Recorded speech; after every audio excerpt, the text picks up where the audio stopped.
West করবেন না, আপনাদেরকে এই ভিডিওতেই দেখিয়ে দেবো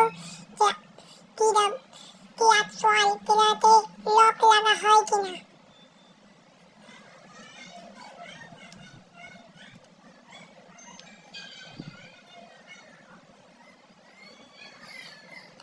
তো লক লাগার কোনো অপশনই আসেনি এখানে, সেটিংয়ে গেলেও কোনো এখানে অপশনই আসেনি, তাই এই ঘড়িতে লক লাগা হবে না। কোনো আলতো ফালতো ভিডিওর পিছনে নিজের টাইম ওয়েস্ট না করে এই স্মার্ট ওয়াচে